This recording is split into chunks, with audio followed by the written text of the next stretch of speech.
Bonjour à vous. Comment être mieux avec les autres? Voilà une question essentielle, tant les autres sont plus nombreux que nous-mêmes. Vous l'avez compris, nous sommes seuls, les autres sont très importants, sont des milliards, mais sans aller jusqu'à toute la planète autour de nous, eh bien, il y a des personnes dans notre vie sentimentale, dans notre vie familiale, sociale aussi, nos amis, et aussi professionnelle. Donc, nous ne pouvons pas vivre sans les autres. L'enfer, c'est les autres, disait un auteur, et en même temps, les autres sont la solution. Mais pouvons-nous changer tous les autres? Non. Comme disait Socrate, change-toi toi-même et les autres, le monde changera. Donc la solution est en nous. Et c'est en nous qu'il faut la construire pour avoir de meilleurs rapports avec les autres. Vous le constatez chaque jour, nous rencontrons des gens qui nous créent des émotions. Ils sont comme des déclencheurs et c'est comme s'ils pouvaient appuyer sur un bouton et déclencher en nous des émotions. Certains provoquent en nous des émotions agréables et d'autres des émotions désagréables, voire très désagréables. Et c'est surtout sur ces personnes qu'il va falloir progresser, même si il faut toujours avoir un œil sur les personnes qui déclenchent en nous des émotions agréables, parce que on doit faire attention à ne pas se tromper. Je crois que les autres sont quelque part des maîtres spirituels cachés, car ils viennent nous montrer notre monde intérieur. Si les autres créent en moi des émotions, jalousie, colère, frustration, culpabilité, peur, que sais-je encore, s'ils sont capables de déclencher ces émotions en moi, c'est que dans mon inconscient, c'est-à-dire dans ma mémoire, il reste des vieux fichiers, des vieux dossiers, des vieilles blessures, des choses que j'espère, que j'attends, des besoins qu'ils viennent me montrer par les émotions qu'ils déclenchent en nous. Donc ça va être important de comprendre, mes amis, que les autres nous aident aussi à comprendre où est-ce que nous en sommes dans notre chemin spirituel. C'est-à-dire, si les autres en moi me déclenchent des peurs, c'est que je n'ai pas réglé quelque chose au niveau de l'estime de moi. Idem si j'ai des culpabilités, je suis dans mon enfant intérieur qui a la sensation de faire encore une faute. Si les autres me créent une frustration, c'est que peut-être ils font ou ils ont quelque chose que je veux. Si les autres me créent de la jalousie, c'est que j'ai peut-être peur de perdre ou je voudrais être comme eux. Si les autres m'énervent, c'est qu'ils ont des comportements qui touchent peut-être mes valeurs. Donc, à chaque fois que les autres vont créer quelque chose, ça me permet de répondre à la question qui je suis moi. Qu'est-ce qui se passe à l'intérieur de moi? Et ça sera très important quand nous sommes face à des gens de ne pas réagir de façon brutale ou incontrôlée, mais de prendre toujours la question qu'est-ce qui se passe en moi?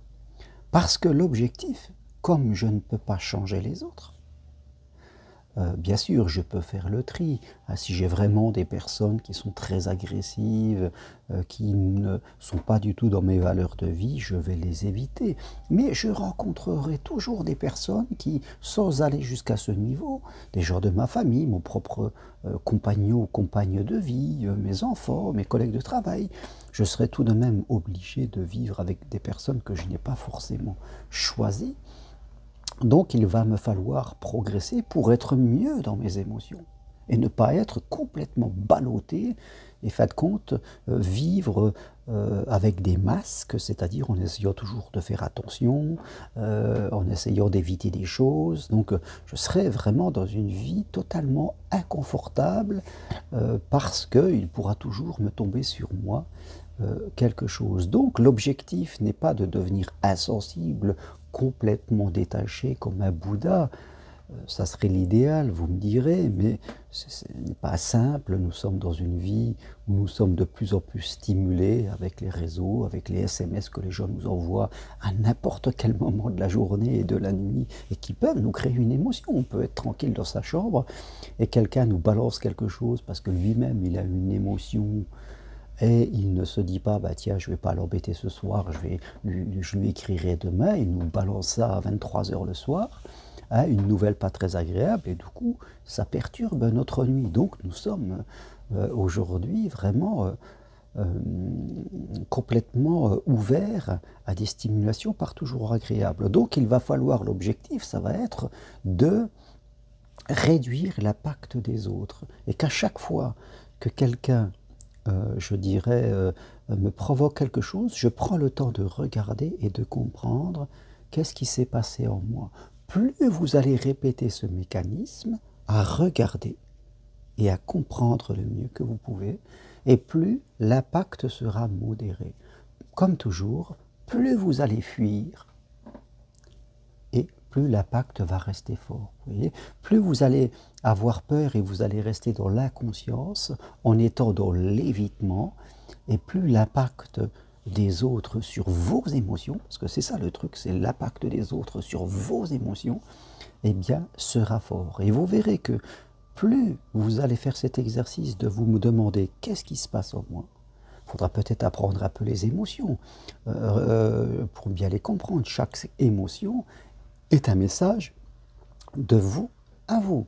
Il faudra comprendre votre histoire, c'est les croyances que vous avez, les attentes que vous avez peut-être. C'est très important dans la vie sentimentale, parce que la vie sentimentale, la vie familiale sont des domaines qui sont très émotionnels, où nous avons très régulièrement des émotions qui peuvent nous déranger et qu'il va falloir percevoir. Pendant longtemps, moi-même, avec mon propre père, j'ai eu des émotions qui n'étaient pas faciles, parce que j'ai vu qu'à l'intérieur de moi, j'avais besoin de la reconnaissance de mon père. Le jour où je l'ai compris et que je l'ai renoncé, et que j'ai plutôt moi-même donné de la reconnaissance à mon père, eh bien, tout s'est calmé et a pu rentrer dans l'ordre. J'ai travaillé sur mon ego, hein, vous le savez, l'ego est souvent bourré de peur, bourré de croyances, bourré d'attentes, et c'est ça qui nous perturbe et qui nous empêche d'être bien dans notre vie. Donc, toujours en travaillant sur vous, sur comprendre qu'est-ce qui se passe à l'intérieur de vous, arrêtez de fuir, vous verrez qu'au fur et à mesure, tout ça va se calmer. Je ne dis pas que vous serez insensible, mais vous serez moins dans la réaction.